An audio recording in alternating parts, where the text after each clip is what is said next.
Made 4 feature films, and all of them have been influenced by Pure Shit. I I saw Pure Shit. Well, it was called Pure S. I saw it screening at the Universal Theatre in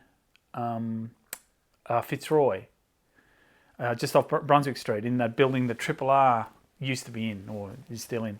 There was a cinema there, and I'd been living in Melbourne for over a year. Like I was going to university. I was 18, and a bunch of us went to see Pure S. So I think somebody had heard something about it. That it already had a history behind it. Because I think it was like made and first released in '75. Is that right?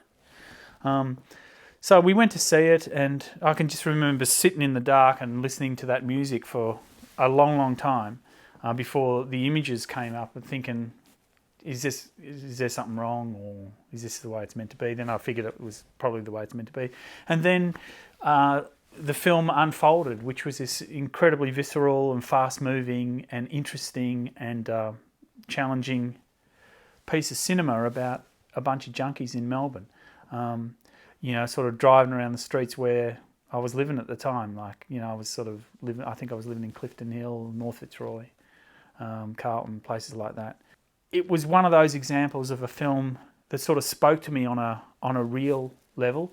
In that, like I guess most of the other Aussie films that I was probably watching at the time, or had seen at the time, were peopled with characters that seemed like that they belong in movies rather than in real life. Like, Picnic at Hanging Rock, and I mean even The Devil's Playground, sort of, that sort of rarefied private school boy type thing with Maris Brothers, and I don't know, Barry McKenzie, and I don't know, all those characters just seemed, they came from Mars, those characters.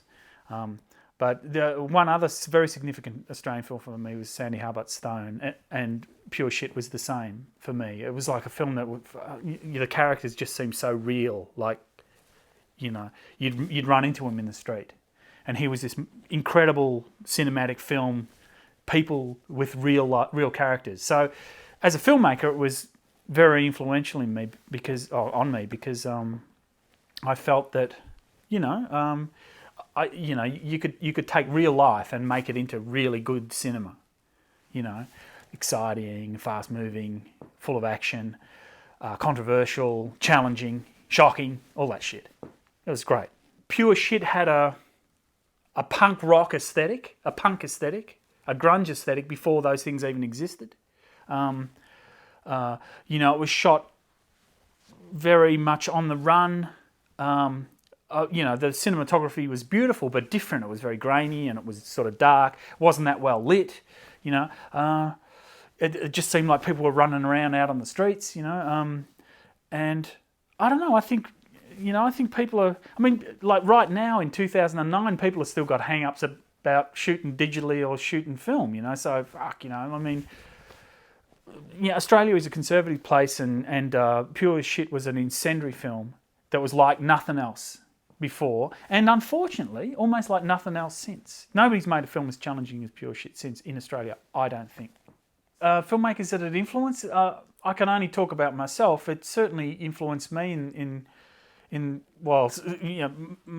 films that I made. Maybe people would go, "Fuck, I can't see the influence of Pure Shit in his films," but obviously, I cast Phil Motherwell in Bloodlust and Red Ball, my first 2 features, because I just love him as an actor so much, and still do.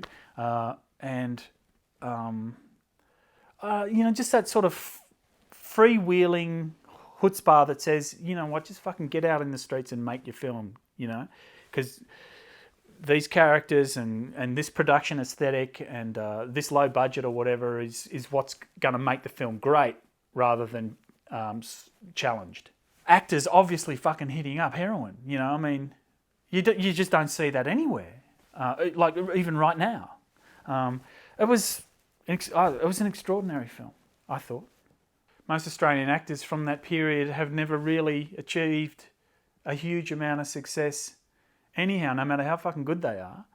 Do you understand what I mean? Like the idea that suddenly you'd go off to Hollywood and I mean, that's a very new phenomenon that's only happened really in the last decade in Australia. This idea that, except for a handful of people like Peter Finch and that sort of thing. But I don't know. I think all those actors were perfectly cast, and gave incredibly brave and strong performances. And I don't know, like, who knows why we may not have seen that many of them in subsequent works. Like I think the only actor I can of that quartet that I can remember seeing in anything else is probably Gary Waddell.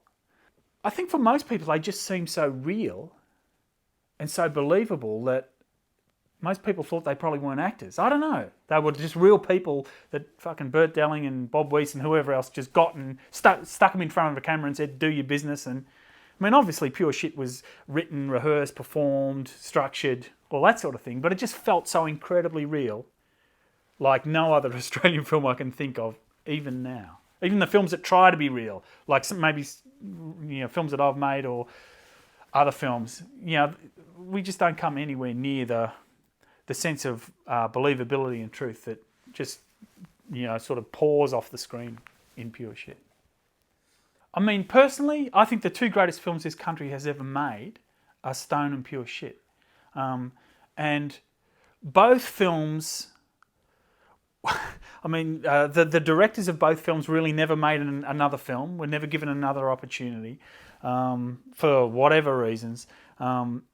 Both films can be seen from afar as perhaps a bit scrappy. I don't know. But for me, they're the two most significant works of cinema that Australia has produced, and that resonate with me. Pure Shit is full of incredible cameos. I mean, you've got your quartet sort of hooning around the suburbs in that FJ, which is a character in itself. But surrounding them are these sort of characters who come in and out of the story. And some of them are only there for, a couple of lines. Like two of my favourite characters are those Fitzroy dudes who sell them that dodgy smack. And there's that scene where Gary Waddell's character is trying to sort of get them to sell it to him cheaper because they haven't got enough money. And this Fitzroy dude, I think he's got a moustache. He goes, "No fucking way." And I actually, when I made Red Ball, I gave that line to a character, Damien Richardson, and who was playing this cop. And I said, "No, you got to fucking say it like this, Damien. This is our Pure Shit gesture. No fucking way." So there's lots of great cameos. Helen Garner, Greg Pickhaver, fucking Bob Weiss is in there in the bloody F.J. Holden, and the producer. Phil Motherwell, who it's full of great cameos. It's not shot on 35mm with a Panavision camera with people pretending to be real, and that there's a sense of that fourth wall or fucking whatever their idea of what cinema should be, which is generally production value based. I don't see it as budgetary challenged and shot on the run, and which it was, but that sort of shit is what gives it its incredible originality and ping as a work. I don't know, like if some other Australian filmmaker at the time had been given that project to make, God knows what it would have turned out like, I think the fact that Bert Delling didn't have a massive career and hasn't been given the Raymond Longford Award and isn't sort of as revered as Peter Weir and Gillian Armstrong and other great Australian filmmakers, it speaks volumes about this country and the way we treat our great creative people. It's a crying shame. It's God. The films that Bert Delling hasn't made because of whatever reasons. Probably. I'm sure he's been trying to make a film ever since. I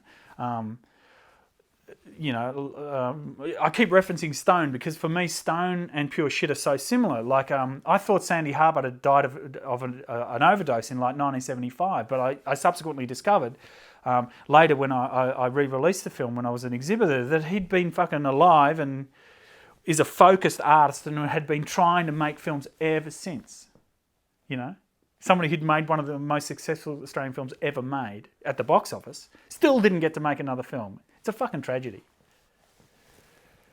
Obviously, the creation of this DVD and hopefully having a bunch of eggheads like myself, waffling on about how good the film is. Hopefully there's lots of that shit on this DVD. People that you trust, and hopefully that this is the beginning of the re-embrace of this sort of lost gem of Australian cinema. When I was an exhibitor, I re-released the film in 1992 at the Panorama Cinema in Brunswick Street in Fitzroy for just a limited 2-week season, and it was quite successful. And when you're working at the coalface, when you're selling tickets to a movie and you're seeing its impact on the audience, I mean that's it's the best way to see how films like that work. A couple of people fainted. I can remember some guy sort of walked out of the cinema and just stood in the foyer and then just sort of fainted. I'm sure everybody who rents Pure Shit will see that it's R-rated on the cover, and I don't know. I'm sure the marketing department of the whoever is trying to promote the film will play up its controversial angle. So I don't know if it will really take people by surprise, but I'm absolutely sure, no matter who watches that film, and even more so now in 2009 than even 20 years ago. I mean, cinema, I think, has become so unadventurous in its portrayal of stuff. In its portrayal of a graphic portrayal of things. Like, you can watch a film like Salo that was made like 35 years ago and it's still fucking shocking now. And you can watch a film like Pure Shit and it's still shocking now. People sort of, hitting up furiously and injecting themselves, and, you just don't see that shit anywhere. And it's even worse now than it was, I don't know, like back in the 70s and 80s, you could actually at least try and try and film sort of graphic shit. Whereas now, people just don't even go there because it gets weeded out of the script or God knows what.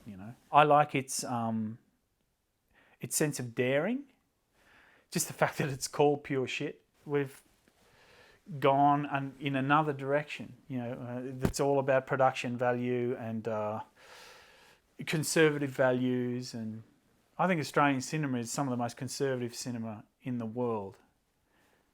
And I look back on movies like Pure Shit and Stone as, I mean, they stand apart because they are so different from most of the other stuff that we've made in this country. Personally, I think cinema is dying. I think going into a cinema to watch a movie is something that's disappearing, and only really big ticket things happen like that. But if I was trying to coax an audience of young people in to see Pure Shit, I'd probably go for, the punk, grunge aesthetic sort of pitch with real drug taking and, not your pussy ass bloody amphetamine, pill popping, coke snorting shit that happens now. Pure Shit is the best film ever made in this country.